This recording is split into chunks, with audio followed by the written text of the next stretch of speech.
जाने रे।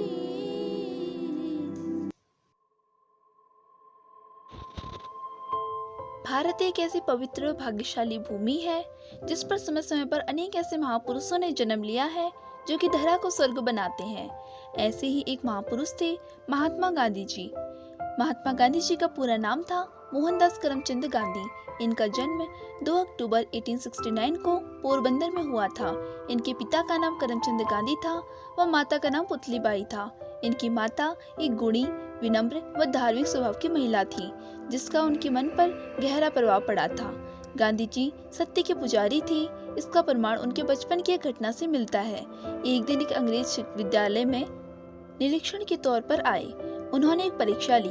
मोहनदास ने एक गलती कर दी जिसे उनके अध्यापक ने देख लिया और इशारा किया कि बगल के लड़की की नकल कर लें, लेकिन मोहनदास ने ऐसा करने से इनकार कर दिया। बाद में उन्होंने अपने जीवन में सत्य के कई प्रयोग किए और उनमें सफलता भी पाई। उन सब का विवरण उनकी पुस्तक मेरे सत्य के प्रयोग में है, जो हम सबको पढ़नी चाहिए। एक सच्चा नागरिक राष्ट्र निर्माण में सच्चा सहयोग कर सकता है। अभी भी वो स्कूल में ही पढ़ रहे थे कि 13 वर्ष की आयु में ही उनका विवाह कस्तूरबा से हो गया। अपनी स्कूली शिक्षा पूरी करने के बाद वे कानून की पढ़ाई के लिए इंग्लैंड गए और 1891 में एक वकील के रूप में भारत आए। एक मित्र के मुकदमे की पैरवी के लिए वे 1893 में दक्षिण अफ्रीका गए। वहां उन्होंने जो सबसे पहली चीज महसूस की वो थी जाति भेदभाव। भारतीयों को वहां पर घृणा की दृष्टि से देखा जाता था। उन्हें कुली या सामी कहकर बुलाया जाता था। स्वयं गांधी जी को भी कुली बरिस्टर बुलाया जाता था। इस अनुभव से उनके सामाजिक न्याय की भावना जाग उठी जो उनके देशवासी वहां झेल रहे थे। 1896 में गांधी जी अपनी पत्नी व बच्चों को भी डरबन ले गए, जहां उन्होंने स्वावलंबन को अपना साथी बनाया और वे अपने कपड़े व बर्तन स्वयं धोते थे और स्वयं ही अपने बाल भी काटते थे। दक्षिण अफ्रीका में इस लंबे प्रवास में गांधी को कई बार जातीय हिंसा का सामना करना पड़ा, पर उन्होंने सदा ही अहिंसा से उस पर विजय पाई।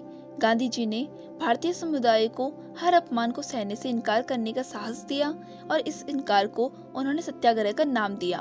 दक्षिण अफ्रीका से गांधी जी जनवरी 1915 में भारत आए। उन्होंने 1 साल तक देश का भ्रमण किया और अंततः अहमदाबाद की सीमा पर साबरमती नदी के तट पर स्थायी रूप से रहने लगे, जहां उन्होंने मई 1916 में सत्याग्रह आश्रम की स्थापना की। भारत में उनका पहला सत्याग्रह बिहार के चंपारण जिले में हुआ था।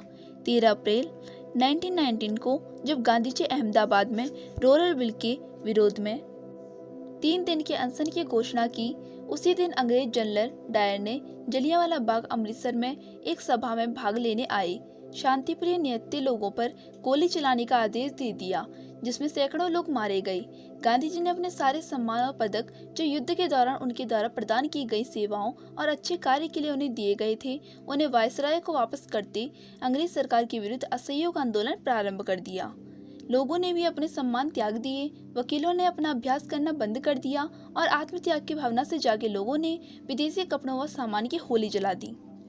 चरखा और खादी के साथ स्वदेशी ने भी जोर पकड़ लिया। अगले 5 सालों तक गांधी जी स्वयं आधारभूत राष्ट्रीय जरूरतों को पूरा करने में जुट गए।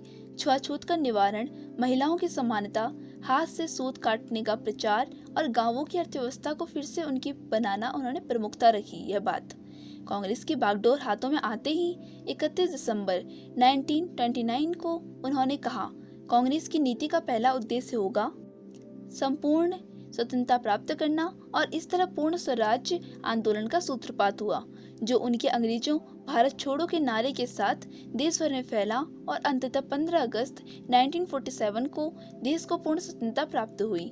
यह इस देश का दुर्भाग्य है कि श्री रविन्द्रनाथ टैगोर ने जिसे महात्मा कहा, नेताजी सुभाष चंद्र बोस ने जिसे राष्ट्रपति कहकर संबोधित किया, उस जैसी अनासमोई को 30 जनवरी 1948 को नाथुराम गोडसे ने गोली देकर हमेशा के लिए सुला दिया। जो पूरे भारत में आया, जो पूरे भारत में लाया अहिंसा की आंधी, जो पूरे भारत में लाया अहिंसा की आंधी, जो पूरे विश्व में प्रसिद्ध कहलाता था महात्मा गांधी। सो फ्रेंड्स, आपको यदि बापूजी की जीवनी पसंद आई तो वीडियो को लाइक जरूर करें और हाँ, चैनल को सब्सक्राइब करना ना भूलें।